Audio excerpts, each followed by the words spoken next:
Molecule vapour नहीं बन पाएंगे। तो यहाँ से वेपर प्रेशर क्या हो जाएगा, डिस्टिलेशन से। अब देखो दो किस्म के एजियोट्रॉप्स होते हैं, एक होता है मिनिमम बॉइलिंग एजियोट्रॉप, एक होता है maximum boiling. Hello dear students, कैसे हो आप सब। तो आज हम स्टार्ट करने वाले हैं सॉल्यूशन का लेक्चर नंबर 4 आई थिंक। तो इसमें हम स्टडी करेंगे ideal and non ideal solutions. तो आई होप आपने पीछे वाली वीडियोस देखी होंगी, रोल्स लॉ वाली वीडियो देखी होगी। इसमें हमारा रोल्स लॉ यूज़ होने वाला है, ठीक है। तो उसके बाद मैं आपको एक बात बताऊं कि मैंने जो है टेलीग्राम ग्रुप जो है मैंने बना लिया है, तो उसकी लिंक आपको डिस्क्रिप्शन में भी मिल जाएगी, कमेंट्स में भी मिल जाएगी। आप उसकी लिंक से उसको ज्वाइन कर लो, और आपको अगर कोई डाउट है, कोई प्रॉब्लम आ रही है, तो डायरेक्ट आप टेलीग्राम पे मेरे साथ डिस्कस कर सकते हो, ताकि आपकी वो डाउट क्लियर हो जाए। तो चलो पहले मैं ये बता देता हूँ आपको कि आज हम क्या क्या पढ़ने वाले हैं। तो आप देखो, पहले हम पढ़ेंगे आइडियल सोल्यूशन, ठीक है, आइडियल सोल्यूशन, ठीक। फिर हम देखेंगे आइडियल सोल्यूशन के बारे में, उसका कुछ रीज़न कैसे आइडियल होता है। फिर हम देखेंगे नॉन आइडियल सोल्यूशन। तो नॉन आइडियल सोल्यूशन में चीज़ें आ जाती हैं कि कुछ सोल्यूशंस पॉजिटिव डिविएशन शो करते हैं, कुछ नेगेटिव डिविएशन शो करते हैं, ठीक है, आइडियल बिहेवियर से। तो ये हम स्टडी करेंगे, फिर इनकी एग्जांपल्स देखेंगे। फिर एक टॉपिक है छोटा सा एजियोट्रॉप, ये एजियोट्रॉप्स क्या होते हैं ये देखेंगे। तो आज का हमारा लेक्चर इतना होने वाला है। तो आप अपनी नोटबुक निकालो और पेन निकालो और लिखना स्टार्ट करो, ठीक है। तो चलो इसको साफ करता हूँ, तो यहाँ फिर स्टडी करते हैं इसको। तो आप लोग पहले एक काम कर लो, पहले यहाँ एक पॉइंट लिखो कि on the basis of roles law.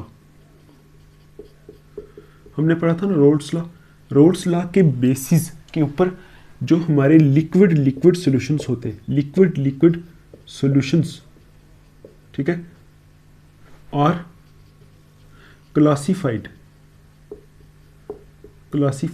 As ideal and non ideal,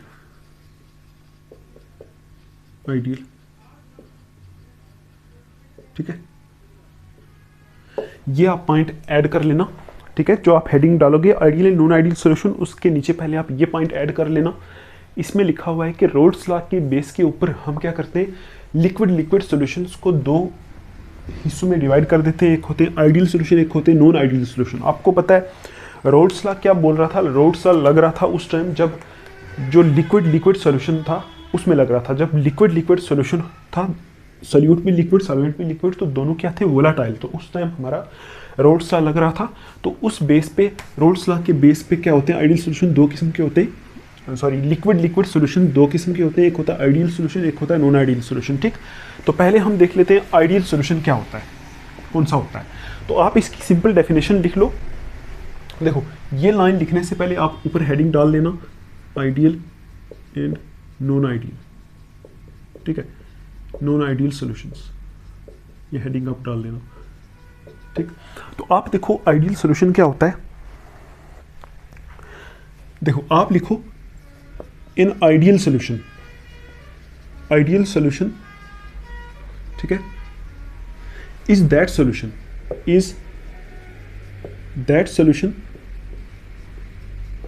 ठीक है, इन विच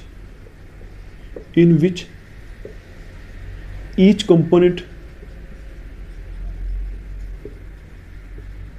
ठीक है, in which each component obeys Rolle's law, ठीक है, under all conditions of temperature, under all conditions of temperature and concentrations, ठीक। ये होती है हमारी आइडियल सॉल्यूशन की डेफिनेशन। आप देखो यहाँ लिखा हुआ है कि आइडियल सॉल्यूशन एक ऐसा सॉल्यूशन होता है, अगर हम सिंपल वर्ड्स में बोले तो आइडियल सॉल्यूशन एक ऐसा सॉल्यूशन होता है जो किसको फॉलो करता है, रोल्स लॉ को फॉलो करता है, बस।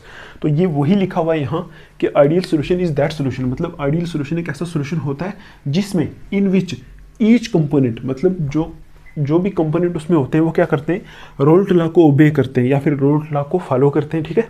Under all conditions of temperature and pressure, मतलब चाहे जो मर्जी टेम्परेचर रख दो, जो मर्जी कंसंट्रेशन रख दो, ठीक है, वो क्या करेंगे, सारी कंडीशंस ऑफ टेम्परेचर और कंसंट्रेशन पे किसको फॉलो करेंगे, क्या चीज़ फॉलो करेगी, कंपोनेंट्स, सोल्यूशन के कंपोनेंट रोल्स लॉ को फॉलो करेंगे, रोल्स लॉ को फॉलो करेंगे। उस सोल्यूशन को आप क्या बोलोगे, आइडियल सोल्यूशन। आप देखो रोल्स लॉ को फॉलो करेंगे, है ना, तो हम क्या बोल सकते हैं, अगर आइडियल सोल्यूशन में सारे के सारे कंपोनेंट्स किसको फॉलो कर रहे हैं, रोल्स लॉ को फॉलो कर रहे हैं, तो आइडियल सोल्यूशन का ग्राफ कैसा बनेगा, जैसा रोल्स लॉ का ग्राफ था। तो आप बोलोगे आइडियल सोल्यूशन के लिए ग्राफ कैसा बनता है, सपोज देखो ये रोल्स लॉ का ग्राफ था ना, यहाँ ऐसा था, सपोज काई इज इक्वल टू, आप देख लेना ग्राफ सेम जो रोल्स लॉ का था, यहाँ से ऐसे करके और यहाँ से ऐसे करके और यहाँ से ऐसे करके, ऐसे ग्राफ था ना, ये एग्जैक्ट यही ग्राफ किसके लिए बनेगा, यहाँ क्या था, मोल फ्रैक्शन इस तरफ था और इस तरफ क्या था, वेपर प्रेशर, ठीक। तो आप बोलोगे क्यों, क्योंकि ये देखो ये थी पी टोटल, यहाँ था पी बी, यहाँ था पी ए, ये ग्राफ आपको पता है, ठीक है।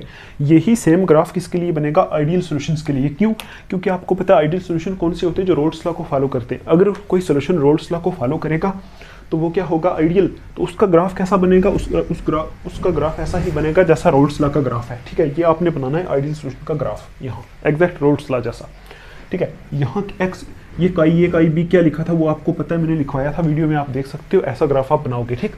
अच्छा, उसके बाद देखो आप, उसके बाद और क्या हो सकता है, in ideal solution will satisfy the following conditions,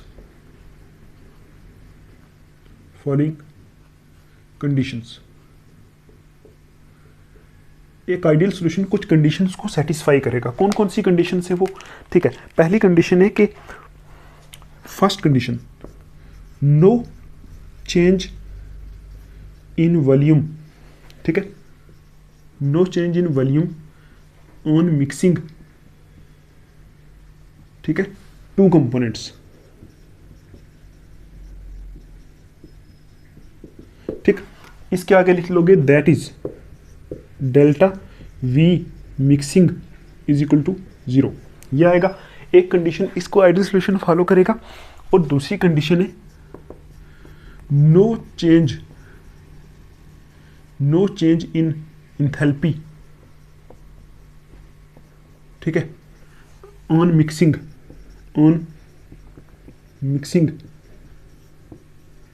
to components, ठीक है। दो कंपोनेंट्स को मिक्स करने पे अगर सॉल्यूशन आइडियल होगा तो इंथैल्पी में कोई चेंज नहीं आने वाला। आपको पता है इंथैल्पी क्या होती है, इंथैल्पी का मतलब है ना तो कोई हीट वहां से निकलेगी, इंथैल्पी होती है हीट कंटेंट, है ना, हीट कंटेंट होता है जो सिस्टम का, उसको बोलते हैं इंथैल्पी। आपको पता है थर्मोडायनेमिक्स में आपने पढ़ा है। तो इंथैल्पी क्या होती है कि हीट एब्जॉर्ब हुई या फिर इवॉल्व हुई, मतलब उसके अंदर हीट यूज हुई या वहाँ से बाहर निकली, वो चीज़ जो है उसमें कुछ चेंज नहीं आने वाला। जब आप सोल्यूशन बनाओगे, अगर वो सोल्यूशन आइडियल होगा, आप कंपोनेंट्स को मिक्स करोगे तो नो चेंज इन इंथैल्पी, मतलब इंथैल्पी के ऊपर कोई फर्क नहीं पड़ने वाला, मतलब हीट ना तो एब्जॉर्ब होगी ना वहाँ से हीट निकलेगी, ठीक है। तो आप बोलोगे इंथैल्पी को किससे डिनोट करते हैं, डेल्टा एच से। तो आप बोलोगे डेल्टा एच मिक्सिंग भी क्या होगा, इसके लिए 0 होगा, ठीक, आइडियल सॉल्यूशन के लिए। अब आप देखो, आई होप आपको इतना समझ में आया होगा कैसा होता है आइडियल सॉल्यूशन। ऐसा होता है जो रोल्स लॉ को फॉलो करे, इसके लिए डेल्टा वी मिक्सिंग 0 होता है और डेल्टा एच मिक्सिंग क्या होता है, 0 होता है।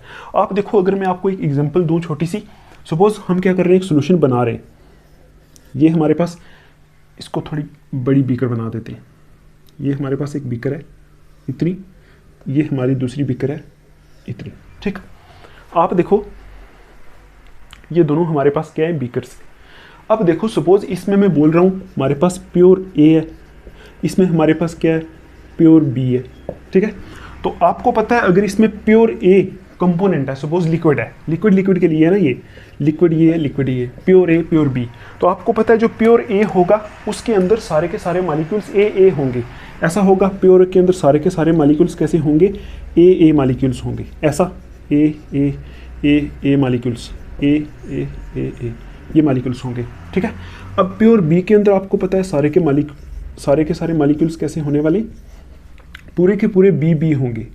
क्यों? क्योंकि ये पूरा प्योर बी है ना।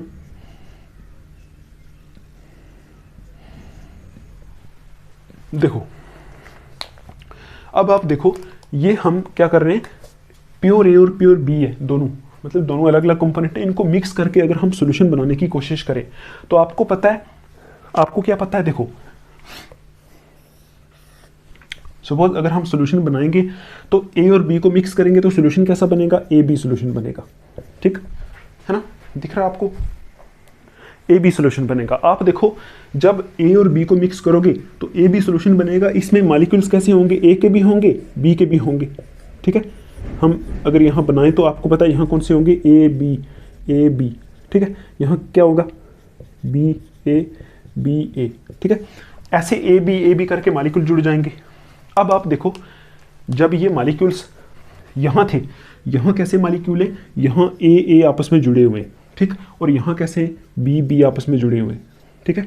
आपको पता है ए और ए मॉलिक्यूल आपस में कैसे जुड़ते हैं, यहाँ कोई ना कोई फोर्स ऑफ अट्रैक्शन होती है, या इसको हम इंटरेक्शन बोलते हैं, कुछ ना कुछ इंटरेक्शन है, मतलब फोर्स ऑफ अट्रैक्शन है।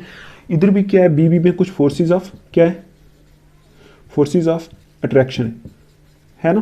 देखो ना बी मॉलिक्यूल आपस में जुड़े हुए हैं, तभी तो वो एक जगह रुके हुए हैं, ठीक है। ए के बीच में के बीच में इनके बीच में कुछ ना कुछ फोर्सेस ऑफ अट्रैक्शन है, इधर बी के बीच में फोर्स ऑफ अट्रैक्शन है, ठीक है ना। इसी तरह जब सोल्यूशन बनेगा तो ए और बी के बीच में कुछ ना कुछ फोर्स ऑफ अट्रैक्शन होगी, ठीक है ना। तो इसको मैंने बोल दिया ए टाइप ऑफ इंटरेक्शन से या ए टाइप ऑफ अट्रैक्शन से, यहाँ बी टाइप ऑफ इंटरेक्शन से, मतलब बी और बी आपस में जुड़े। और इसमें आपको पता है कैसी इंटरेक्शन होने वाली है, ए और बी टाइप ऑफ इंटरेक्शन होने वाली है, ठीक है ना। तो आप देखो यहाँ पहले अगर इनको हम क्या करें, इस पॉइंट को समझने की कोशिश करें। देखो no change in volume on mixing two components, मतलब जब हम दो कंपोनेंट को मिक्स करेंगे कोई वॉल्यूम चेंज नहीं होने वाली। सपोज अगर मैं बोलूँ ये वाला सोल्यूशन 1 लीटर था, ये वाला सोल्यूशन कितना था, 1 लीटर था, ये भी 1 लीटर। अब देखो इन दोनों को मिक्स करोगे तो टोटल वॉल्यूम जो सोल्यूशन बनेगा उसकी कितनी होगी, 2 लीटर, ठीक है ना, 2 लीटर बनेगी, क्योंकि 1 लीटर ये मिक्स करोगे तो टोटल 2 लीटर बनेगा। अब आप देखो वॉल्यूम चेंज हुआ, वॉल्यूम चेंज कैसे निकालते हैं, देखो डेल्टा वी क्या होता है, डेल्टा वी इक्वल टू होता है V final minus V initial. तो वी फाइनल कितनी बनी, 2 लीटर माइनस वी इनिशियल कितनी थी, 1 + 1 2 लीटर। तो डेल्टा वी इक्वल टू क्या आ गया, 0, ठीक। ये हमारी कॉमन, मतलब जैसा हम बोलते हैं ना डेली लाइफ में, एक मिक्स करो 2 हो जाएगा, 1 लीटर प्लस 1 लीटर मिक्स करो 2 हो जाएगा।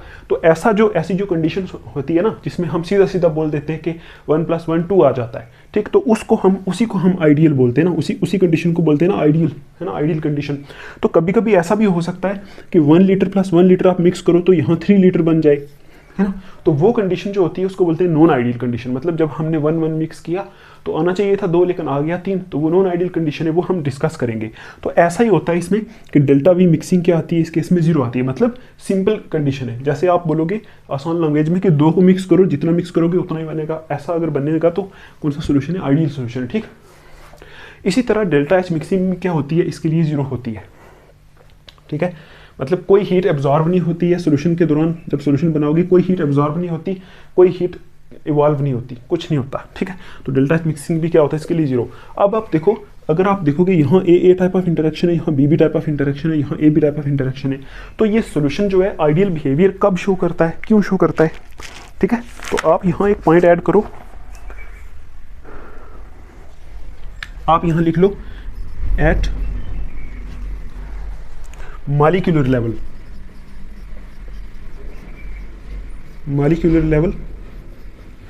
ideal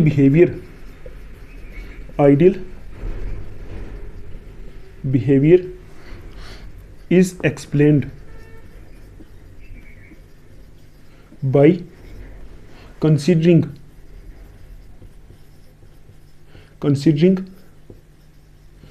two components. Ideal behavior is explained by considering two components A and B, ठीक। मॉलिक्यूलर लेवल पे हम देखते हैं इसको कि आइडियल बिहेवियर जो सोल्यूशन है वो क्यों करता है, मतलब क्यों शो करता है आइडियल बिहेवियर। तो आप बोलोगे मॉलिक्यूलर लेवल के ऊपर आइडियल बिहेवियर को हम कैसे एक्सप्लेन करते हैं, 2 कंपोनेंट को कंसीडर करके। देखो अभी हमने 2 कंपोनेंट कंसीडर किए ना, एक ए कंपोनेंट एक बी कंपोनेंट, इन दोनों को मिक्स करेंगे तो यहाँ क्या बन जाएगा, सोल्यूशन बन जाएगा, ठीक। तो आप देखो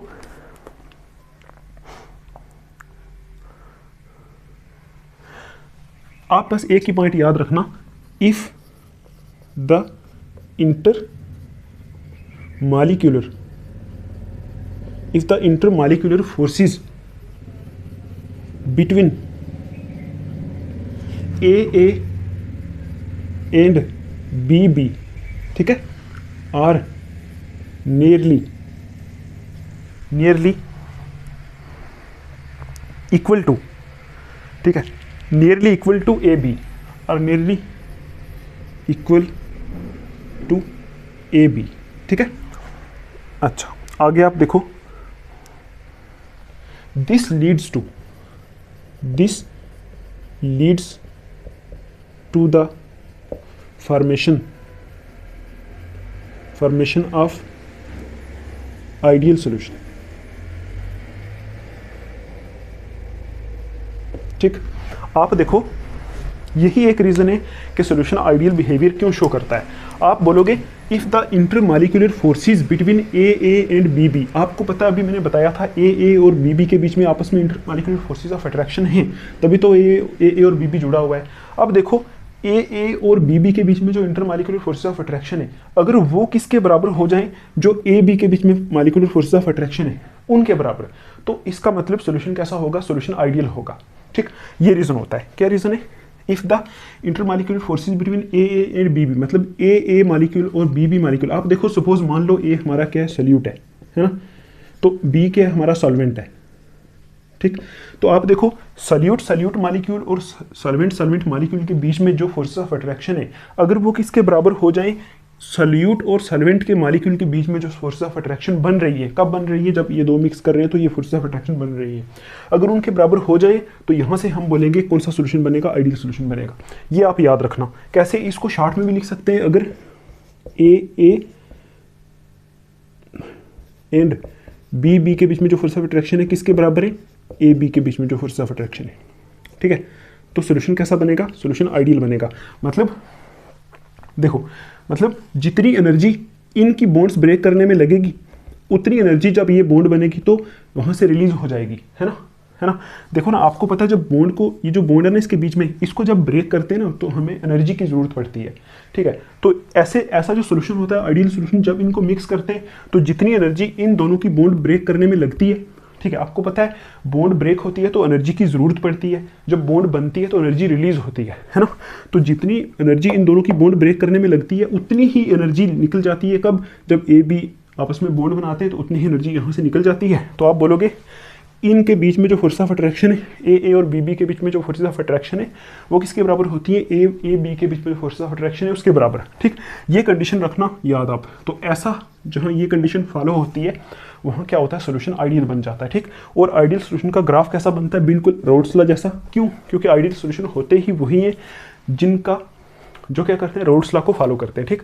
और इनके लिए डेल्टा वी मिक्सिंग जीरो होती है, मतलब कोई वॉल्यूम चेंज नहीं होती है मिक्सिंग के दौरान, कोई हीट चेंज नहीं होती है, ठीक है। तो ऐसा होता है आइडियल सोल्यूशन। अब आप देखो, इसको साफ करके एक दो एग्जांपल्स देखते हैं इसकी। आप कुछ पॉइंट ऐड करो कि आप परफेक्टली आइडियल सोल्यूशन, ठीक है, इज रेयर। मतलब ऐसा कभी नहीं हो सकता कि कोई सोल्यूशन परफेक्टली आइडियल है, बहुत रेयर है वो, बहुत रेयर है, बहुत कम ऐसे केसेस है जहां परफेक्टली आइडियल सोल्यूशन बनते हैं, ठीक है। ठीक है, आगे देखो, but some solutions are nearly ideal, but some solutions are nearly ideal. कुछ सॉल्यूशंस ऐसे होते हैं जो नियरली आइडियल होते हैं। आप देखो वो सॉल्यूशन कौन कौन से होते हैं जो नियरली आइडियल होते हैं, तो उसकी एग्जांपल आपको याद रखनी है। यहाँ से नीट वगैरह में भी क्वेश्चंस पूछे हुए हैं, ठीक है। तो एग्जांपल आ जाए अगर, तो आप बोलोगे फर्स्ट एग्जांपल है solution of n hexane and n heptane, solution of n hexane and n heptane, ठीक है। ये जो सॉल्यूशन होता है ये नियरली आइडियल होता है, मतलब ये सॉल्यूशन राउट्स लॉ को फॉलो करता है। और कौन सा सॉल्यूशन होता है, देखो दूसरी एग्जांपल आता है हमारा ब्रोमो इथेन एंड क्लोरोमीथेन। आप लिखोगे solution of bromo ethane and chloromethane. इनका जो सॉल्यूशन होता है ब्रोमो इथेन और क्लोरो इथेन, देखो ब्रोमो इथेन और क्लोरोमीथेन का जो सॉल्यूशन होता है ये भी क्या होता है, आइडियल होता है।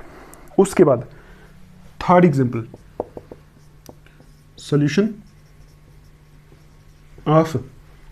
Solution of benzene and टॉलिन। Benzene and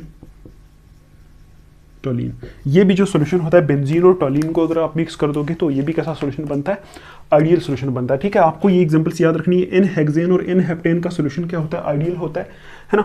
तो ब्रोमो इथेन और क्लोरोमीथेन का सॉल्यूशन भी क्या होता है, आइडियल होता है। बेंजीन और टॉलिन का सॉल्यूशन भी क्या होता है, आइडियल होता है। तो आपको एक बार मैं पूरा रिवाइज करा देता हूँ कि आइडियल सॉल्यूशन क्या होते हैं। आइडियल सॉल्यूशन ऐसे सॉल्यूशन होते हैं जो रोल्स लॉ को फॉलो करें। उनमें क्या क्या होता है, पहली चीज़ वहाँ डेल्टा वी मिक्सिंग क्या होती है, 0। उसके बाद डेल्टा एच मिक्सिंग क्या होती है, 0। मतलब वॉल्यूम वहाँ जो फाइनल माइनस इनिशियल करोगे तो डेल्टा वी जब मिक्स करोगे वॉल्यूम उतनी ही रहेगी जितनी स्टार्टिंग में आपने मिक्स की, उतनी ही रहने वाली है, कुछ बढ़ने वाली या घटने वाली नहीं है। हीट भी ना वहाँ एब्जॉर्ब होगी ना वहाँ से इवॉल्व होगी। ठीक है, तो आप ऐसे याद रखोगे। आइडियल है मतलब जो नॉर्मल हम कंडीशंस में करते हैं ना, जैसे हम बोलते हैं 2 + 2 4, है ना। लेकिन कभी कभी केमिस्ट्री में ऐसा भी हो सकता है 2 + 2 10, ऐसा भी हो सकता है 2 + 2 7, ऐसा भी हो सकता है। कभी कभी 2 + 2 3 भी हो सकता है। ठीक है, वो हम आगे देखेंगे नॉन आइडियल में। उसके बाद यहाँ मैंने क्या देखा, ए और ए के बीच में जो फोर्स ऑफ अट्रैक्शन होती है और बी के बीच में जो फोर्स ऑफ अट्रैक्शन होती है किसके बराबर होती है, ए और बी के जो बीच में जो फोर्स ऑफ अट्रैक्शन होती है। मतलब जब यहाँ से ए और बी जब ब्रेक होते हैं, ए और बी जुड़ जाता है, उस टाइम जो एनर्जी लगती है वो कहाँ से निकल जाती है, जब ए बी जुड़ता है तो वहाँ से जो एनर्जी रिलीज होती है वो इसके बराबर होती है। तो ए और बी के बीच में जो फोर्स ऑफ अट्रैक्शन है वो मिला के किसके बराबर होती है, ए बी के बीच में जो फोर्स ऑफ अट्रैक्शन है उनके बराबर। सपोज अगर इसमें सपोज 3 फोर्स ऑफ अट्रैक्शन है, इसमें सपोज 4 है, तो यहाँ टोटल कितनी हो गई, 4 3 7 फोर्स ऑफ अट्रैक्शन, मतलब 7 वैल्यू फोर्स ऑफ अट्रैक्शन की। तो यहाँ भी कितनी होगी, 7, है ना। तो आप बोलोगे ए और बी के बीच में जो फोर्स ऑफ अट्रैक्शन है वो किसके बराबर होती है, ए बी के बीच में। ये इसकी कंडीशन है। ठीक, और इसका ग्राफ कैसा बनता है, एग्जैक्ट रोल्स लॉ जैसा, क्योंकि रोल्स लॉ को फॉलो कर रहे हैं तो रोल्स लॉ का ग्राफ बनता है आइडियल सॉल्यूशन का। चाहे आप ये सॉल्यूशन ले लो, ये भी आइडियल है, ये भी आइडियल है, ये भी आइडियल, तो इनका ग्राफ कैसा बनेगा, रोल्स लॉ जैसा ग्राफ बनेगा। ठीक है, 2 चीज़ें इसमें और आप लिख सकते हो, पता है क्या लिख सकते हो, वो इसकी मतलब ये जो आइडियल और नॉन आइडियल चीज़ है ना उसको डिफाइन करने के लिए नहीं है, लेकिन ऐसे आप लिख सकते हो। अगर आपसे कोई पूछ ले डेल्टा एस, आपको पता है डेल्टा एस क्या होती है, एंट्रोपी। ठीक है, डेल्टा एस होता है थर्मोडायनेमिक्स में एंट्रोपी। तो आइडियल सॉल्यूशन के लिए एंट्रोपी क्या होती है। और एक चीज़ है डेल्टा जी, इसको बोलते हैं गिब्स फ्री एनर्जी। तो आइडियल सॉल्यूशन के लिए गिब्स फ्री एनर्जी क्या होती है। तो आप याद रखोगे चाहे सॉल्यूशन आइडियल हो चाहे नॉन आइडियल हो, ठीक है, अगर कोई प्रोसेस हो रही है, आपको पता है गिब्स फ्री एनर्जी क्या होती है। अगर कोई प्रोसेस स्पॉन्टेनियस है, मतलब अगर कोई प्रोसेस हो रही है, कोई काम हो रहा है, तो उसकी गिब्स फ्री एनर्जी हमेशा नेगेटिव होती है। तो आप देखो जब इन दोनों को मिक्स किया तो सॉल्यूशन बन रहा है, इसका मतलब प्रोसेस हो रही है, इसका मतलब इसकी डेल्टा जी क्या होगी, लेस देन 0 होगी। लेस देन 0 का मतलब क्या है, 0 से कम, माइनस में। ठीक है ना। तो आप ऐसा भी लिख सकते हो, नेगेटिव होगी, डेल्टा जी हमेशा नेगेटिव होगी, लेस देन 0 होगी हमेशा। क्यों, क्योंकि जब 2 चीज़ें मिक्स होती हैं, कोई ना कोई काम हो रहा है, तो हमेशा डेल्टा जी क्या होती है, उसकी नेगेटिव। डेल्टा जी होती है गिब्स फ्री एनर्जी। तो आप याद रखोगे चाहे सॉल्यूशन आइडियल है चाहे नॉन आइडियल है, जैसा भी है डेल्टा जी क्या होगी, लेस देन 0। ठीक, और डेल्टा एस क्या होता है, ये होता है चेंज इन एंट्रोपी। ठीक है, आपको पता है एंट्रोपी क्या होती है, एंट्रोपी होती है रेंडमनेस का बढ़ना। मतलब अगर मॉलिक्यूल बढ़ रहे तो एंट्रोपी बढ़ेगी। देखो जब इन दोनों को आप मिक्स करोगे, एक में डालोगे तो मॉलिक्यूल बढ़ेंगे ना, ये प्लस ये मॉलिक्यूल देखो दोनों एक में पड़ जाएंगे तो बढ़ जाएंगे मॉलिक्यूल, इसका मतलब एंट्रोपी बढ़ेगी। तो आप बोलोगे जब कोई भी सॉल्यूशन हो, चाहे आइडियल हो चाहे नॉन आइडियल हो, जब आप उनको मिक्स करोगे तो एंट्रोपी बढ़ेगी। तो एंट्रोपी क्या होगी, change in entropy greater than 0। ये 2 भी आप याद रख सकते हो। ठीक है, आइडियल और नॉन आइडियल बिहेवियर के लिए ये तीन ही रीज़न। लेकिन ऐसा भी आप बोल सकते हो जब सॉल्यूशन बनाते हैं तो यहाँ इस केस में और इस केस में क्या होती है, एंट्रोपी, चेंज इन एंट्रोपी क्या होती है, ग्रेटर देन 0 होती है। और delta G Gibbs free energy क्या होती है, लेस देन 0 होती है। अगर आपको समझ आ गया तब भी ठीक है, क्योंकि मैंने अभी आपको बोला स्पॉन्टेनियस रिएक्शन वो रिएक्शन होती है जो अपने आप हो जाती है। तो तब इनको मिक्स करो तो मिक्स हो जाते हैं, तो हो गया, मतलब जो हो गया उसके लिए डेल्टा जी हमेशा नेगेटिव होती है ना, ये आपने थर्मोडायनामिक्स में पढ़ा है। तो डेल्टा एस होती है एंट्रोपी, मतलब जब रेंडमनेस बढ़ जाती है, रेंडमनेस बढ़ेगी जब मॉलिक्यूल बढ़ जाएंगे, तो आपको पता है इन दोनों को मिक्स करेंगे मॉलिक्यूल बढ़ जाएंगे, तो रेंडमनेस बढ़ जाएगी, तो एंट्रोपी हमेशा ग्रेटर देन 0 होगी। 2 बार मैंने बोल दिया, ठीक। तो ये होता है हमारा आइडियल सोल्यूशन की ये कंडीशंस होती है। अब देखो हम देखते हैं non ideal solution. Non ideal solution कैसा सोल्यूशन होता है, आप लिखोगे इसकी डेफिनेशन क्या होगी। डेफिनेशन आपको पता है, when a solution does not obey Raoult's law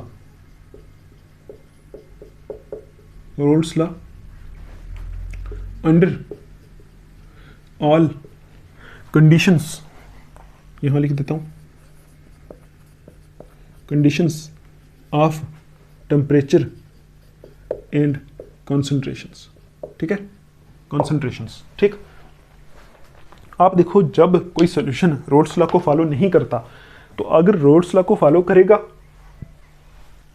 तो कौन सा सोल्यूशन होगा, आइडियल सोल्यूशन। लेकिन अगर रोल्स लॉ को फॉलो नहीं कर रहा तो कौन सा सोल्यूशन है, नॉन आइडियल सोल्यूशन। बिल्कुल सिंपल है, यहां लिखा है when a solution does not obey roles law under all conditions of temperature and pressure, मतलब सारी की सारी टेम्परेचर और कॉन्सेंट्रेशन लिखा है, टेम्परेचर और कॉन्सेंट्रेशन की सारी कंडीशन के ऊपर अगर रोल्स लॉ को फॉलो नहीं कर रहा तो कौन सा सोल्यूशन है, नॉन आइडियल सोल्यूशन है। अब आप देखो यहाँ आप लिखो, अगर मैं बोलूँ आपको नॉन आइडियल सोल्यूशन के लिए डेल्टा वी मिक्सिंग क्या होगा इसके लिए, और डेल्टा एच मिक्सिंग क्या होगा।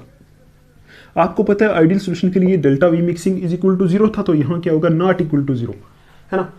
मतलब जब आप क्या करोगे 1 + 1 लीटर वॉल्यूम को जोड़ोगे तो ऐसा हो सकता है यहाँ 2.2 बने या फिर 3 बने, 1 + 1 हमेशा 2 नहीं आएगा यहाँ।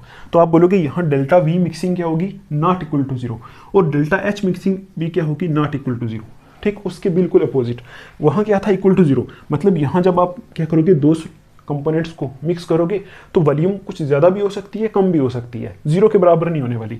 और हीट जो इंथैल्पी, डेल्टा एच मिक्सिंग हो गया इंथैल्पी चेंज, मतलब हीट का चेंज, तो हीट यहाँ कभी कभी बाहर भी निकल सकती है, कभी कभी यूज़ भी हो सकती है, मतलब वैसा जो आइडियल कंडीशन है कि ना यूज़ होगी ना बाहर निकलेगी, ठीक है, तो वो कंडीशन यहाँ नहीं लगने वाला। डेल्टा वी मिक्सिंग और डेल्टा एच मिक्सिंग यहाँ क्या होने वाला है, 0 होने वाला है, नॉट इक्वल टू 0 होने वाला है, ठीक। यहाँ आप लिख सकते हो for are non ideal solution, ठीक है, नॉन आइडियल सोल्यूशन, ये कंडीशंस ऐसी लिख सकते हो आप, ठीक। अब आप देखो इस केस में एक पॉइंट आप ऐड करो, the vapour pressure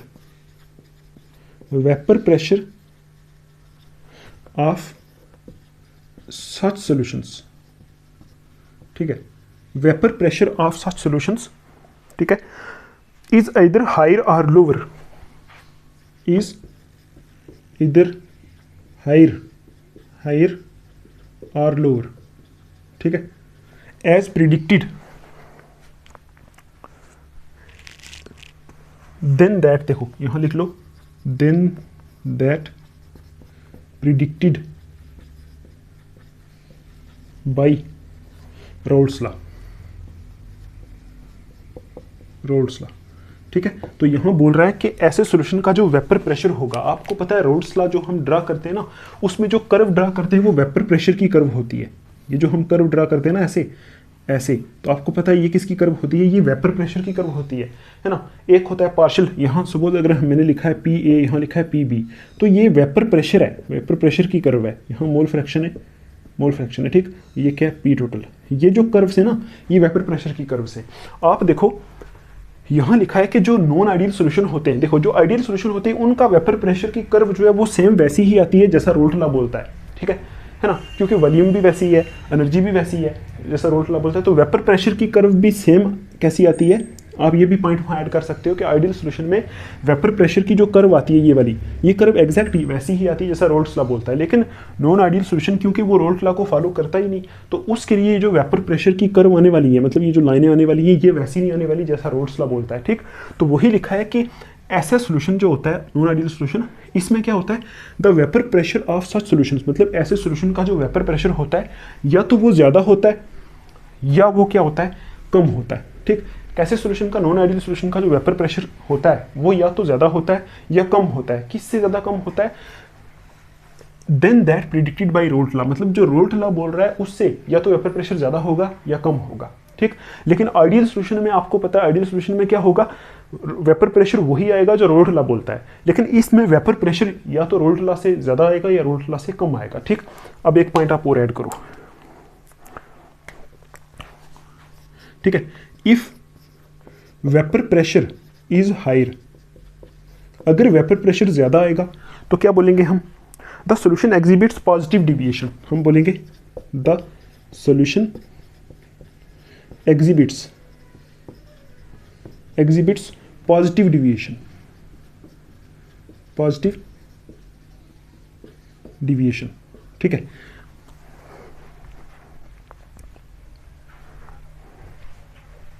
positive deviation from Raoult's law.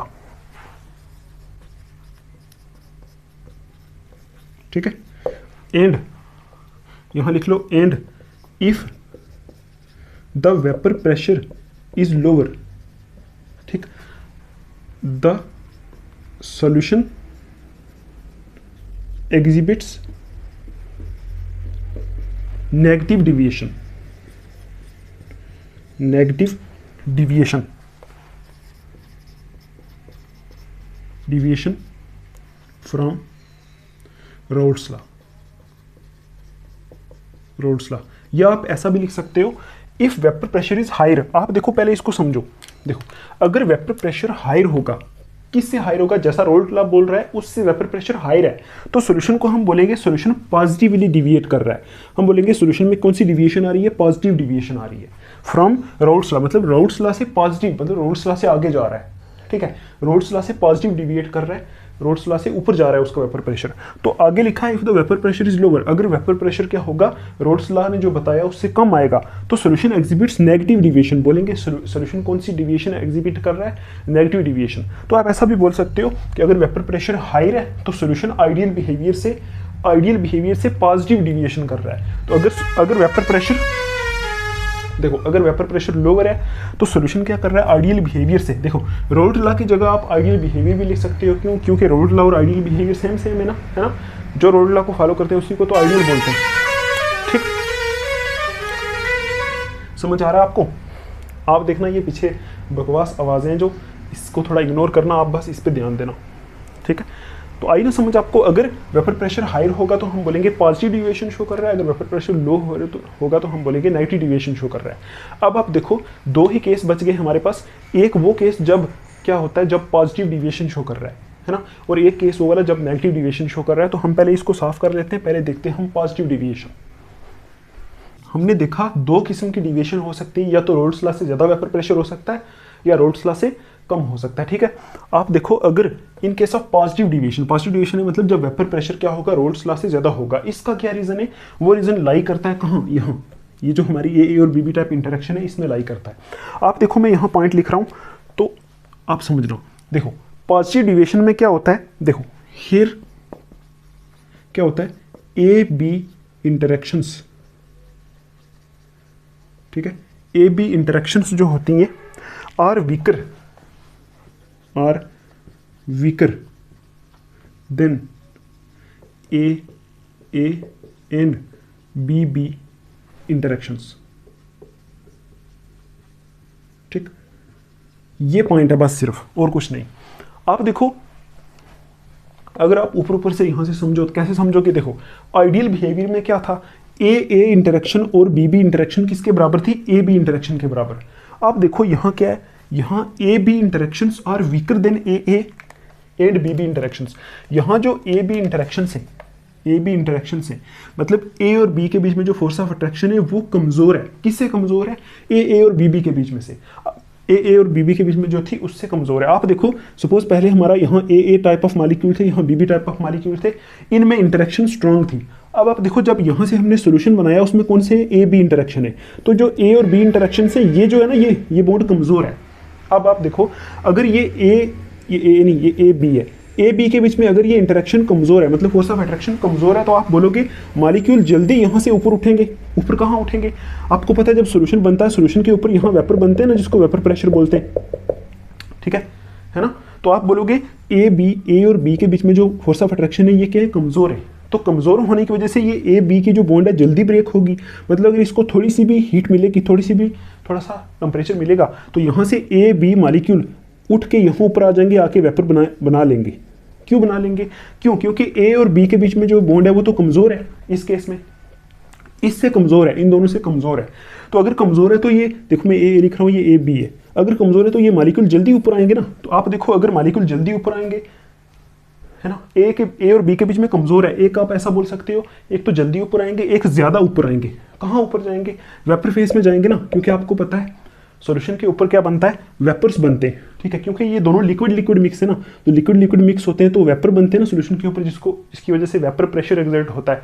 आप देखो, अगर ए और बी के बीच में जो फोर्स ऑफ अट्रैक्शन है वो कमज़ोर है, तो ए और बी जल्दी भाग के ऊपर आएंगे, आके यहाँ वेपर बनाएंगे, है ना। तो आप देखो, अगर जल्दी बनाएंगे और सारे के सारे ए बी आ जाएंगे, तो सारे के सारे ए बी आ जाएंगे, जल्दी आ जाएंगे, तो वेपर बनाएंगे यहाँ। तो आप बताओ, अगर ये फोर्स कमज़ोर है तो ज़्यादा ए बी यहाँ ऊपर वेपर बनाएंगे, तो अगर वेपर ज़्यादा बनाएंगे तो वेपर प्रेशर भी क्या होगा? ज़्यादा होगा, है ना। तो वही तो हमने लिखा था अभी। क्या लिखा था? हमने यही लिखा था ना कि अगर वेपर प्रेशर हायर होगा तो हम बोलेंगे वो कैसे डिविएट कर रहा है? पॉजिटिव डिविएशन शो कर रहा है। कहाँ से पॉजिटिव डिविएशन? रोल्स लॉ से, ठीक है। तो वही हमने लिखा है कि इसका रीज़न यही होता है कि अगर ए बी इंटरेक्शन जो ये वाली हुई है, ए बी इंटरेक्शन जब सोल्यूशन बनाया, वो क्या हो जाए? अगर कमज़ोर हो जाए, है ना, ए और बी से कमज़ोर हो जाए, तो क्या होता है? वेपर ज़्यादा बन जाते हैं। तो वेपर ज़्यादा बनते हैं, है ना, वेपर ज़्यादा बनेंगे तो वेपर प्रेशर भी ज़्यादा होगा। तो अगर वेपर प्रेशर ज़्यादा होगा तो रोल्स लॉ से वेपर प्रेशर ज़्यादा आएगा, तो उसका अलग से ग्राफ बनेगा। आप देखो, एक लाइन और लिखो, फिर आप समझना। यहाँ आपको पता है ए और ए जो इंटरेक्शन है ना, ये किसके बीच में है? सल्यूट मॉलिक्यूल के बीच में इंटरेक्शन है, ये वाली इंटरेक्शन। और बी किसके बीच में इंटरेक्शन है? सॉल्वेंट मॉलिक्यूल के बीच में। सॉल्वेंट मॉलिक्यूल के बीच में क्या इंटरेक्शन है, ठीक है। और ए बी किसके बीच में इंटरेक्शन है? सल्यूट सॉल्वेंट के बीच में इंटरेक्शन, ठीक है ना। यहां आप लिखो, अगर ऐसा होगा, मतलब अगर ए बी के बीच में जो इंटरेक्शन है वो क्या होगी? कमजोर होंगी। तो इसका मतलब क्या होगा? This means that in such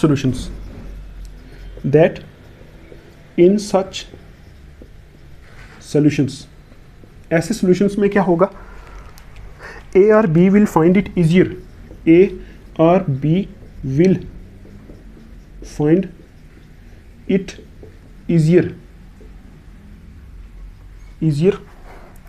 to escape than in pure state, easier to escape than in pure state, ठीक। देखो, जब इनकी प्योर स्टेट थी तो ए और बी के बीच में ज़्यादा क्या थे? ज़्यादा फोर्स ऑफ अट्रैक्शन थी, तो यहाँ उतने वेपर नहीं बन रहे थे, है ना। तो जब इनको मिक्स किया तो ए बी बन गया, ए बी के बीच में क्या है? फोर्स ऑफ अट्रैक्शन बहुत कम है, तो यहाँ से वेपर ज़्यादा बनेंगे। फोर्स ऑफ अट्रैक्शन कम है, आपको बहुत बार बता दिया मैंने, तो वेपर ज़्यादा बनेंगे। तो यहाँ लिखा है, अगर ऐसा होगा, ए और बी के बीच में अगर फोर्स ऑफ अट्रैक्शन कम होगी, तो इसका मतलब क्या होगा? इन सच सॉल्यूशंस, ऐसे सॉल्यूशंस के बीच में क्या होगा? ए या फिर बी, ए और B will find it easier to escape than in pure state. मतलब इस प्योर स्टेट से यहाँ ए और बी जो है आसानी से एस्केप करेंगे। यहाँ से एस्केप का मतलब है आसानी से उड़ के ऊपर आके वेपर बन के बैठ जाएंगे। तो अगर ये आसानी से वेपर बनेंगे तो आपको पता है वेपर बनेंगे आसानी से, है ना। तो फिर ज़्यादा वेपर बनेंगे, अगर आसानी से बन के यहाँ आ जाएंगे तो और वेपर बनना स्टार्ट हो जाएंगे। तो ज़्यादा वेपर बनेंगे तो वेपर प्रेशर भी ज़्यादा होगा। तो उस पॉइंट को आप लिखो, this will increase the vapor pressure, ठीक है, and result in positive deviation,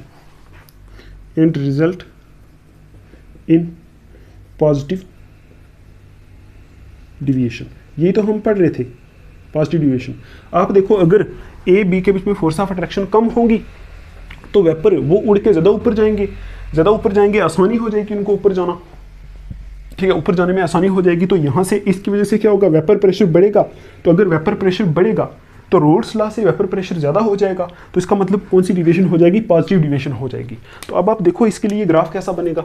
roles law का ग्राफ कैसा था, अगर आप देखो रोल्स लॉ का ग्राफ था ऐसा, सपोज यहाँ ऐसा, ये ऐसा, और यहाँ से कैसा था, ऐसा, ठीक। यहाँ क्या था, वेपर प्रेशर, और यहाँ क्या था, मोल फ्रैक्शन। मोल फ्रैक्शन इधर था, ठीक है। ये था हमारा कौन सा, रोल्स लॉ का ग्राफ। तो आपको पता है, सपोज यहाँ मैं कर दूँ ए पी ए, यहाँ पी बी है, ठीक है ना। तो यहाँ क्या होगा, पी नॉट बी, यहाँ क्या होगा, पी नॉट ए, यहाँ क्या होगा, पी टोटल। ये कौन सा ग्राफ है, रोल्स लॉ का। अब आप देखो यहाँ से सॉल्यूशन क्या हो रहा है, पॉजिटिव डिविएट हो रहा है। पॉजिटिव डिविएट का मतलब है वेपर प्रेशर क्या हो रहा है, इंक्रीज हो रहा है। तो अगर वेपर प्रेशर इंक्रीज हो रहा है तो मैं क्या करूँगा, इन कर्व को ऊपर कर लूँगा। देखो ना, यहाँ से मैं इसको ऐसे कर लूँगा, इस कर्व को मैं ऐसे कर लूँगा, इस कर्व को मैं यहाँ से ऊपर से ऐसे ड्रा कर लूँगा, ठीक। अब देखो ये क्या शो कर रही है कर्व, ये जो कर्व ऊपर कर दी ना मैंने रेड से, ये ऊपर क्यों की, ये जो है ये ऊपर वाली कर्व वेपर प्रेशर को ज़्यादा दिखा रही है, ठीक है ना। वेपर प्रेशर को क्या कर रही है, ज़्यादा दिखा रही है ना। तो पॉजिटिव डिविएशन में यही तो हुआ है, वेपर प्रेशर बढ़ा है। तो जब बढ़ेगा तो हम कर्व को क्या कर देंगे, ऊपर कर देंगे यहाँ से हम। इसका मतलब है कि ये जो सोल्यूशन है इसमें क्या होगी, पॉजिटिव डिविएशन होगी, इसका वेपर प्रेशर बढ़ गया। तभी तो कर्व, ये कौन सी कर्व थी, इसको मैं डॉटेड लाइन से कर देता हूँ, ब्लैक वाली, ठीक।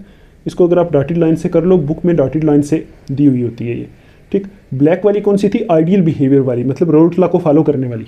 और अब जो रेड वाली है वो कौन सी है, पॉजिटिव डिविएशन। इसका मतलब अगर ऐसा ग्राफ आपको दिखेगा तो आप बोलोगे ये सॉल्यूशन जो है वो क्या हो गया, वो पॉजिटिव डिविएशन शो कर रहा है, मतलब रोल्स लॉ से इसका वेपर प्रेशर ज़्यादा हो गया, ठीक।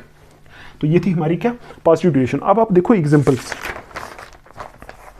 इसकी एग्जाम्पल कौन कौन से ऐसे सॉल्यूशंस होते हैं जो पॉजिटिव डिविएशन शो करते हैं, ठीक है। ये आपको याद रखना पड़ेगा आपको।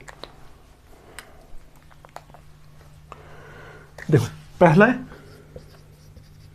Solution of ethanol and acetone. ये सॉल्यूशन कौन सी डिविएशन शो करता है, पॉजिटिव डिविएशन। कैसे, क्योंकि जब ये अलग अलग होते हैं तो ए मालिक्यूल बी मालिक्यूल में अपनी फोर्स ऑफ अट्रैक्शन होती है। जब इन दोनों को आप मिक्स करते हो तो ए और बी, मतलब इथेनॉल और एसीटोन के बीच में जो बॉन्ड बनती है वो कौन सी होती है, ए बी। वो क्या होती है, कमज़ोर। तो वो कमज़ोर होती है तो ये आसानी से वेपर बन के उड़ जाते हैं, है ना। तो उड़ जाते हैं तो कैसी डिविएशन शो करते हैं, पॉजिटिव डिविएशन, ठीक है। और क्या एग्जांपल हो सकती है इसकी, solution of carbon disulphide,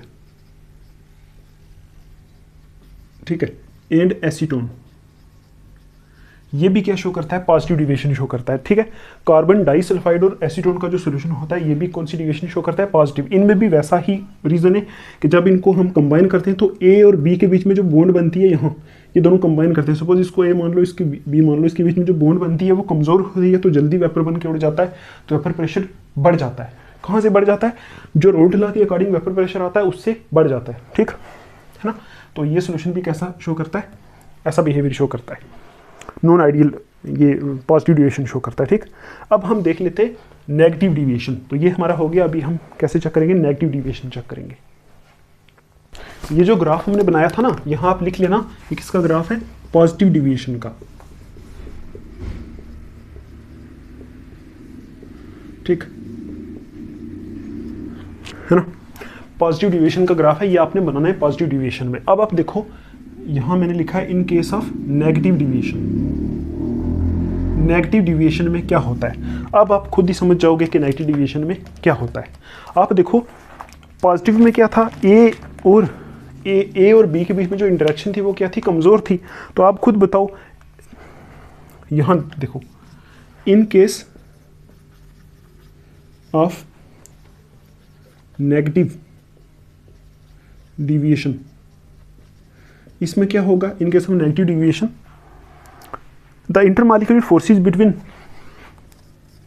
the intermolecular forces, ठीक है, बिटवीन ए बी मॉलिक्यूल्स, ठीक है, between A B molecules are stronger than AA and BB molecules, यही बस रीज़न होता है एक। ठीक है, अच्छा यहां आगे लिख सकते हो which leads to decrease in vapour pressure and result in negative deviation from Raoult's law. सो तो नहीं गए आप, देखो वीडियो कवर कर लो उसके बाद सो जाना। ठीक है, आप देखो यहां पहले जो हमने देखा था आइडियल बिहेवियर, वहां ए इंटरेक्शन, बी इंटरेक्शन और ए बी इंटरेक्शन सारे कैसे थे, बराबर थे। और पॉजिटिव डिविएशन में क्या था, ए और बी के बीच में इंटरेक्शन जो थी, ए और बी के बीच में इंटरेक्शन, ए बी कहाँ, ये जो सोल्यूशन बनाया इसके बीच में जो इंटरेक्शन थी वो थी कमज़ोर होने की वजह से यहाँ से ये जल्दी उठ के आ जाते थे वेपर बनने, तो वेपर प्रेशर बढ़ जाता था। तो वेपर प्रेशर बढ़ गया तो ये ग्राफ भी क्या हो गया था, ऊपर की तरफ चला गया था। अब क्या चीज़ है, अब नेगेटिव डिविएशन। इस केस में क्या होता है, ए और बी के बीच में जो ये जो बॉन्ड होती है वो होती है स्ट्रॉन्ग। ठीक है ना, ये दोनों ए और बी की जो बॉन्ड है, इससे ये वाली ए बी की जो बॉन्ड होती है वो क्या होती है, स्ट्रॉन्ग। आप ये देखो अगर ये बॉन्ड स्ट्रॉन्ग होगी तो ये बॉन्ड तो ब्रेक होगी ही नहीं। अगर ये बॉन्ड ब्रेक नहीं होगी तो ये मॉलिक्यूल जो है ये वेपर कैसे बनेंगे। ठीक है, अगर ये वेपर नहीं बनेंगे तो वेपर प्रेशर कैसे बढ़ेगा। ठीक, तो आप देखो अगर ये बॉन्ड स्ट्रॉन्ग होगी, ये इसमें क्या होती है, बॉन्ड स्ट्रॉन्ग होती है। बॉन्ड स्ट्रॉन्ग होने की वजह से ये मॉलिक्यूल आसानी से वेपर नहीं बन पाते हैं, तो आसानी से वेपर नहीं बन पाएंगे, तो वेपर प्रेशर भी नहीं होगा। तो हम बोलेंगे ये वेपर्स जो है कम बनेंगे यहाँ से। जब ए और बी के बीच में बॉन्ड स्ट्रॉन्ग होगी तो वेपर कम बनेंगे तो वेपर प्रेशर कम आएगा। ठीक है, कहाँ से कम आएगा, जो रोल्स लॉ बताता है उससे कम आएगा। ठीक है, तो आप बोलोगे इसकी वजह से क्या होगी, नेगेटिव डिविएशन होगी। ठीक है, देखो यहाँ वही लिखा है, in case of negative deviation, मतलब नेगेटिव डिविएशन में क्या होता है, intermolecular forces between A B के बीच में जो इंटरमॉलिक्यूलर फोर्सेस होती है, ठीक है, ए बी मॉलिक्यूल के बीच में, ठीक है, आर स्ट्रॉन्गर। बस इतना याद रखना आपको, ये क्या होती है, stronger than A and B B. A और बी से क्या होती है, स्ट्रॉन्गर होती है। ठीक है, which leads to decrease in vapour pressure. अगर ये फोर्सेस स्ट्रॉन्गर होंगी तो ये मॉलिक्यूल वेपर नहीं बन पाएंगे, तो यहाँ से वेपर प्रेशर क्या हो जाएगा, डिक्रीज इन वेपर प्रेशर हो जाएगा। तो अगर वेपर प्रेशर कम हो जाएगा तो कम होने को तो नेगेटिव बोलते हैं, तो इसकी वजह से हम बोलेंगे negative deviation from Raoult's law हो जाएगी। रोल्स लॉ से नेगेटिव डिविएशन हो जाएगी।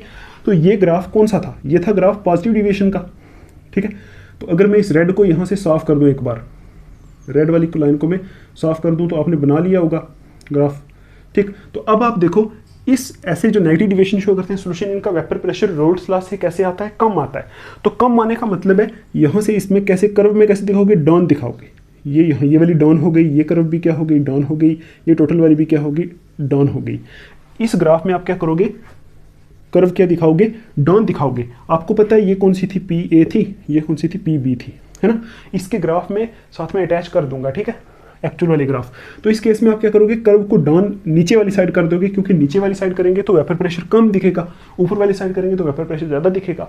वेपर प्रेशर ज़्यादा तो पॉजिटिव डिविएशन, वेपर प्रेशर कम तो नेगेटिव डिविएशन। ठीक है, तो इसकी एग्जाम्पल आप देख लो, एग्जाम्पल्स कौन कौन सा ऐसा सोल्यूशन होता है जो नेगेटिव डिविएशन शो करता है, ऐसा कौन कौन सा सोल्यूशन होता है। देखो, solution of phenol and aniline phenol and aniline जो है ये ऐसा बिहेवियर शो करता है। ठीक है, और कौन सा करता है, chloroform and acetone. Solution of chloroform and acetone.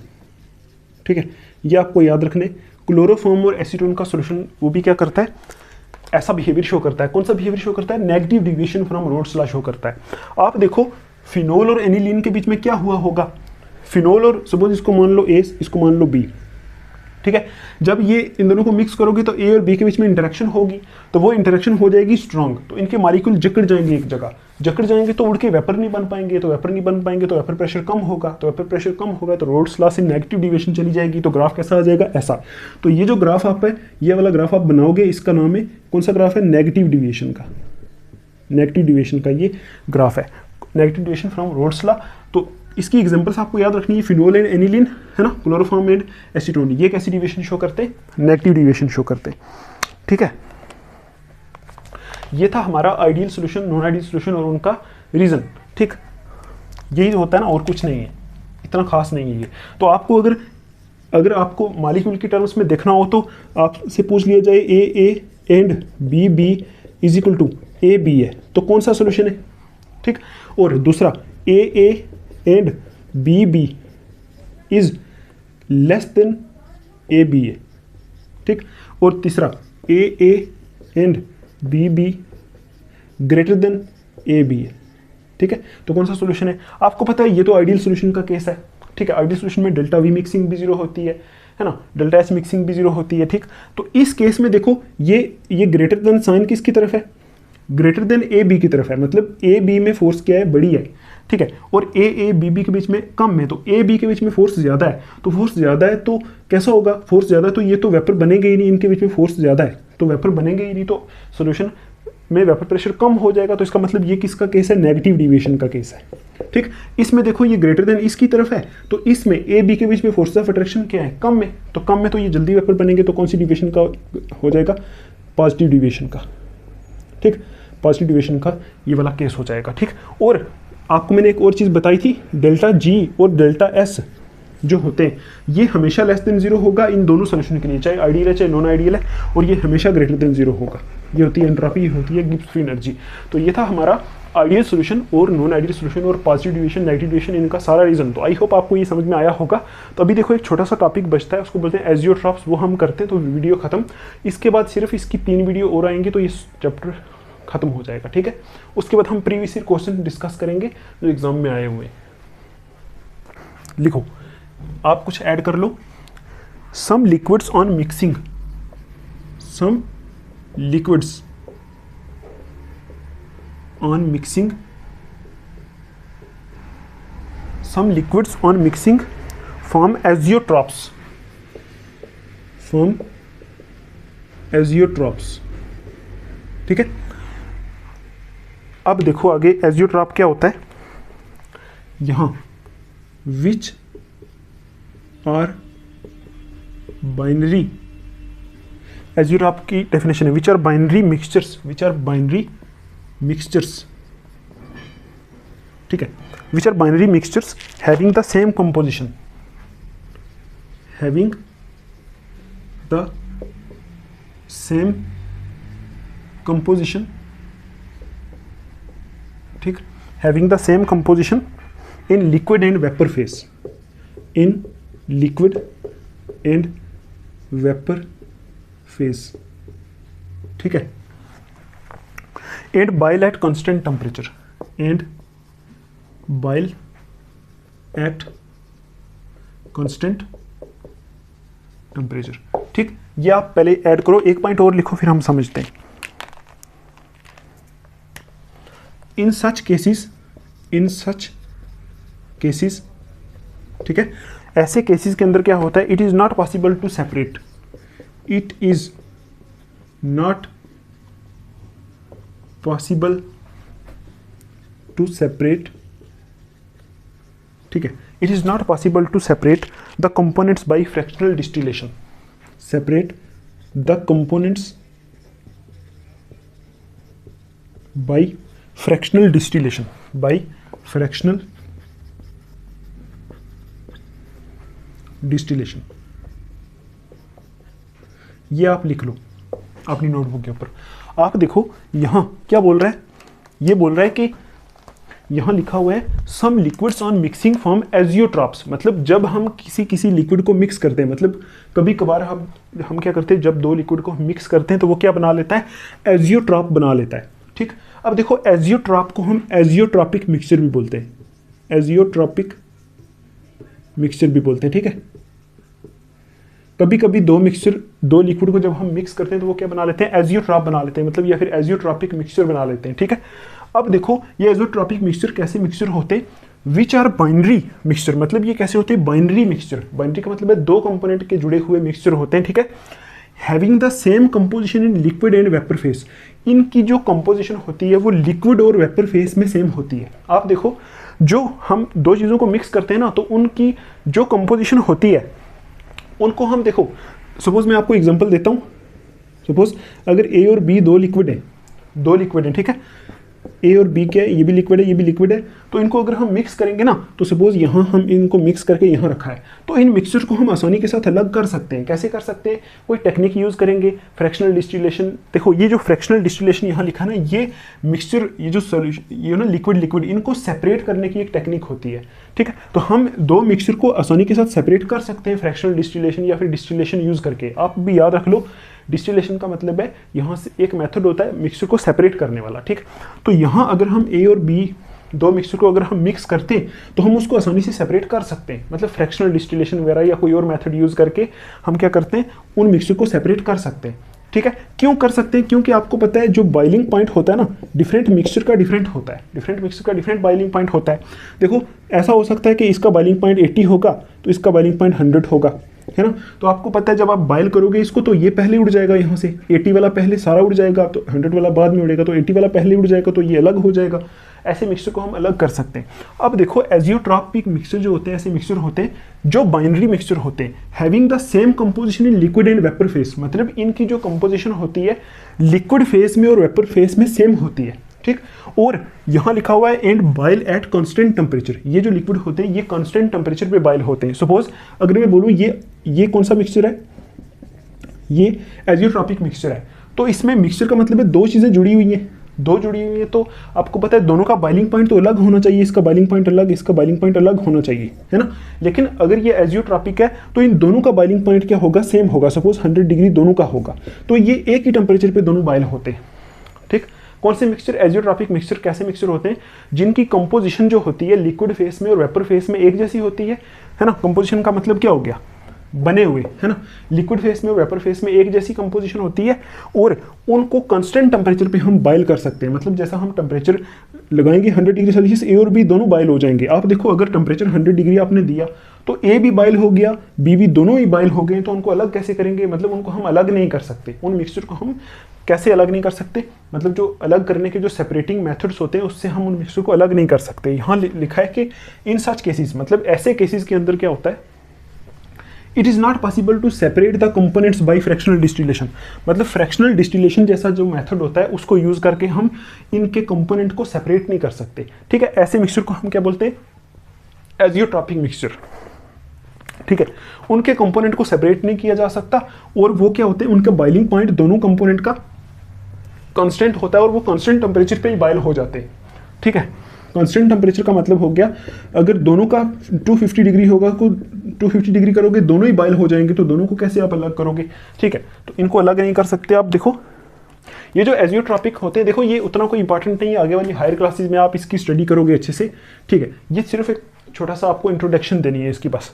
आप देखो यहाँ लिखा है 2 टाइप्स ऑफ एजियोट्रॉप्स होते हैं, 2 टाइप के एजियोट्रॉप्स होते हैं। ठीक है, 2 किस्म के एजियोट्रॉपिक मिक्सचर्स होते हैं। तो पहली टाइप का जो एजियोट्रॉपिक मिक्सचर होता है उसको बोलते हैं मिनिमम बॉइलिंग एजियोट्रॉप। फर्स्ट होता है मिनिमम बॉइलिंग एजियोट्रॉप। ठीक है, और दूसरा होता है मैक्सिमम बॉइलिंग एजियोट्रॉप। ठीक, ये 2 किस्म के क्या होते हैं, एजियोट्रॉपिक मिक्सचर्स होते हैं। एक होता है मिनिमम बॉइलिंग एजियोट्रॉप, एक होता है मैक्सिमम बॉइलिंग एजियोट्रॉप। अब आप देखो यहाँ एक पॉइंट आप ऐड करो, solutions which show large positive deviations, solutions which show large positive deviation. ठीक है, फ्रॉम रोल्स लॉ,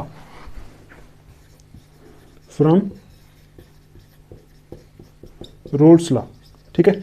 ऐसे सॉल्यूशन जो लार्ज पॉजिटिव डिविएशन शो करते हैं रोल्स लॉ से, ठीक है, फॉर्म मिनिमम बाइलिंग एजियोट्रॉप्स। ये कौन से होते हैं? फॉर्म मिनिमम बाइलिंग एजियोट्रॉप्स, ठीक, ठीक है। इसमें एग्जांपल आ जाती है, एक एग्जांपल आप ऐड कर लो, अभी आप समझोगे, आपको सब अभी समझ में आने वाला है। देखो एग्जांपल में आता है यहां ethanol water mixture, ethanol water mixture, ठीक है, on fractional distillation, on fractional distillation, ठीक है, on fractional distillation gives a solution containing, gives a solution containing 95% alcohol, 95% ethanol, ठीक है, इथेनॉल बाई वॉल्यूम, ठीक है। ये आप एग्जांपल ऐड करोगे, देखो क्या याद रखोगे, एजियोट्रॉपिक मिक्सचर ऐसे मिक्सचर होते हैं जिनकी कंपोजिशन लिक्विड और वेपर फेस में सेम होती है, और जो कांस्टेंट टेम्परेचर पे बॉयल होते हैं उनको हम अलग नहीं कर सकते फ्रैक्शनल डिस्टिलेशन से। अब देखो दो किस्म के एजियोट्रॉप्स होते हैं, एक होता है मिनिमम बॉइलिंग एजियोट्रॉप, एक होता है मैक्सिमम बॉइलिंग एजियोट्रॉप। अब आप देखो यहाँ लिखा है solutions which show large positive deviations from Raoult's law form minimum boiling azeotropes. आप देखो यहाँ मिनिमम बॉइलिंग एजियोट्रॉप का क्या मतलब है? मिनिमम बॉइलिंग, आप देखो ऐसे सॉल्यूशन जो पॉजिटिव डिविएशन शो करेंगे रोल्स लॉ से, ठीक है। सपोज मैं बोलूँ रोल्स लॉ से पॉजिटिव डिविएशन शो करने का मतलब है ऐसा, इनका वेपर प्रेशर क्या होगा? ज़्यादा होगा, ऐसे ज़्यादा होगा, ठीक है। तो यहाँ लिखा है solutions which show large positive deviation from Raoult's law, ऐसे सॉल्यूशन जो बहुत बड़ी बड़ी पॉजिटिव डिविएशन शो करेंगे, मतलब जिनका वेपर प्रेशर रोल्स लॉ से बहुत ज़्यादा आएगा, उनको क्या बोलेंगे? Minimum boiling. इसका मतलब उनको कैसे मिनिमम बॉइलिंग बोला है? हम आप ऐसे समझ सकते हो, उनको हमें मिनिमम बॉयल करना पड़ता है, मिनिमम बॉयल करना पड़ता है। किनको? वो सॉल्यूशन जो रोल्स लॉ से पॉजिटिव डिविएशन शो करते हैं, उनका वेपर प्रेशर पहले से ही क्या होगा? बहुत ज़्यादा होगा, तो उनको हमें क्या करना पड़ता है? कम से कम बॉयल करना पड़ता है ना। देखो ना, थोड़ा सा ही बॉयल करेंगे, उसको मिनिमम बॉइलिंग करेंगे, कम से कम बॉयल करेंगे तो वो वेपर बन जाएंगे, ठीक। इसलिए यहाँ लिखा हुआ है कि solutions which show positive deviations from Raoult's law, मतलब रोल्स लॉ से जिस सॉल्यूशन की पॉजिटिव डिविएशन ज़्यादा होती है, वो कौन से मिक्सचर बनते? वो बनते हैं हमारे मिनिमम बॉइलिंग एजियोट्रॉप्स। मतलब उन मिक्सचर को हमें बहुत कम बॉयल करना पड़ता है, बहुत कम बॉयल करना पड़ता है, ठीक है। इसमें एग्जांपल आती है हमारा इथेनॉल और वाटर। इथेनॉल और वाटर जो होता है ना मिक्सचर, है ना, ये किसकी एग्जांपल है? मिनिमम बॉइलिंग एजियोट्रॉप की एग्जांपल है, ठीक है। तो देखो यहाँ लिखा है ethanol water mixture on fractional distillation gives a solution containing 95% ethanol by volume. मतलब जो इथेनॉल और वाटर का मिक्सचर होता है, उसकी जब हम फ्रैक्शनल डिस्टिलेशन करते हैं, देखो फ्रैक्शनल डिस्टिलेशन क्या होता है? मिक्सचर को सेपरेट करने का एक मेथड है, ठीक है। उसकी जब हम फ्रैक्शनल डिस्टिलेशन करते हैं तो हमें क्या मिलता है? 95% इथेनॉल मिलता है। मतलब अगर मैं बोलूँ यहाँ हमारे पास इथेनॉल था, यहाँ हमारे पास वाटर था, इसको पहले हमने मिक्स किया, फिर हम उसको अलग कर रहे हैं, तो हमें सिर्फ 95% इथेनॉल ही मिलेगा। 95% इथेनॉल का मतलब है उसमें 5% वाटर रहेगा ही, ठीक, 5% वाटर रहेगा ही। तो वो जो देखो ना 5% पानी इसमें है, इसका मतलब वो पानी अब जो है वो किस में टेक पार्ट कर रहा है? वो एजियोट्रॉप बनाने में मदद कर रहा है। वो जो 5% पानी है वो अब हम क्या कर सकते हैं? अलग नहीं कर सकते। क्यों? क्योंकि आप देखो ना, उसको अलग नहीं कर सकते। इसका मतलब जब हम उसको अलग करने की कोशिश करेंगे, उसकी कंपोजिशन लिक्विड और वेपर फेस में बराबर हो जाएगी, वो इस कांस्टेंट टेम्परेचर के साथ इसके साथ ही बॉयल हो जाएगा, है ना। उसको हम अलग नहीं कर सकते। तो इसका मतलब आप याद रखोगे एग्जांपल, किसकी एग्जांपल? एक याद रखोगे ऐसे सॉल्यूशन जो पॉजिटिव डिविएशन शो करते हैं, मतलब बहुत ज़्यादा वेपर प्रेशर जिनका हो जाता है रोल्स लॉ से, वो कैसे होते हैं? वो होते हैं मिनिमम बॉइलिंग एजियोट्रॉप होते हैं, ठीक है। मिनिमम बॉइलिंग एजियोट्रॉपिक मिक्सचर वो वाले बनाते हैं। कौन से बनाते हैं? जिनकी लार्ज पॉजिटिव डिविएशन हो जाती है। क्यों? क्योंकि उनको कम से कम बॉयल करना पड़ता है। क्यों? क्योंकि उनका वेपर प्रेशर पहले से ही बहुत ज़्यादा होता है, तो अगर ज़्यादा बॉयल करेंगे तो वेपर प्रेशर ज़्यादा हो जाएगा, ठीक। तो ये आपको याद रखना है एग्जाम्पल इथेनॉल और वाटर वाली, ठीक। और आप इसका उल्टा भी लिख सकते हो, सॉल्यूशंस विच शो, यहाँ आप ऐड कर दो सॉल्यूशंस मैं ब्लैक से लिख देता हूँ, which show solutions which show large, इधर देखो इधर क्या लिखा था, solutions which show large positive deviations, तो यहां लिखोगे solutions which show large negative deviations, negative deviations, ठीक है, from Raoult's law, Raoult's law मतलब जो पॉजिटिव डिविएशन शो करेंगे, है ना, तो उसमें वेपर प्रेशर पहले से ही बड़ा होगा, उनको कम से कम बॉयल करना पड़ेगा, तो उसको बोलेंगे मिनिमम बॉइलिंग एजियोट्रॉप है वो, ठीक। और जो solutions which show large negative deviation, ऐसे सॉल्यूशन जो बहुत ज्यादा नेगेटिव डिविएशन शो कर रहे हैं, नेगेटिव डिविएशन का मतलब है वो वेपर प्रेशर पहले से बहुत कम शो कर रहे हैं, तो उनको क्या करना पड़ेगा, ज्यादा बॉयल करना पड़ेगा, वेपर प्रेशर ऊपर लेके जाने के लिए ज्यादा बॉयल करना पड़ेगा। तो यहां वही लिखा है, solutions which show large negative deviations from Raoult's law from, क्या लिखूं, मैक्सिमम बॉइलिंग एजियोट्रॉप्स, ठीक है, उनको वो क्या बनाते हैं, मैक्सिमम बॉइलिंग एजियोट्रॉप बनाते हैं, ठीक है। जो नेगेटिव डिविएशन शो करते हैं उनका वेपर प्रेशर तो कम आता है, उनको ज्यादा बॉयल करना पड़ेगा, और जो पॉजिटिव डिविएशन करते हैं, है ना, पॉजिटिव डिविएशन शो करते हैं उनका वेपर प्रेशर पहले से ज्यादा, तो उनको कम बॉयल करना पड़ेगा, जिनको कम बॉयल करना पड़ेगा तो वो कौन से होते हैं, जो पॉजिटिव डिविएशन शो करते हैं उनको बोलते हैं मिनिमम बॉइलिंग एजियोट्रॉप्स, और जिनको ज्यादा बॉयल करना पड़ता है ना, वो कौन से होते हैं, नेगेटिव डिविएशन शो करने वाले, उनको बोलते हैं मैक्सिमम बॉइलिंग एजियोट्रॉप। तो ये थोड़ा सा कंसेप्ट था, सिर्फ इंट्रोड्यूस करना था, ठीक है। तो यहाँ से आपको बोर्ड एग्जाम में कुछ नहीं आने वाला, हो सकता है कुछ एक दो क्वेश्चंस आ जाए, मतलब शॉर्ट आ जाए, what do you mean by azeotropic mixture, ऐसे करके आ जाए, तो आप क्या कर सकते हो, यहाँ से जो मैंने लिखवाया है ये लिख सकते हो, ठीक है। तो आप देखो जो अभी आज हमने पढ़ा इस वीडियो में, आई होप आपको समझ में आया होगा। तो अगर आपको समझ में आया तो आप बोल दो कमेंट्स में कि हमें समझ में आया, अगर नहीं आया तो आप बोल दो नहीं आया, तो फिर मैं कुछ और मेथड अप्लाई करके आपको समझाने की ट्राई करूंगा, ठीक है। जो जितना आज हमने पढ़ा इसके बेस पे 3 क्वेश्चंस नीट में आए हुए हैं, ठीक है, वो मैं एक बार यहाँ लिख के आपको बता देता हूँ, आप उसको सॉल्व कर दो तो वीडियो खत्म, ठीक है। तो आप लोग देखो अभी हमने किया था मिनिमम बॉइलिंग एजियोट्रॉप, ठीक है, उसकी एग्जांपल थी इथेनॉल प्लस वाटर।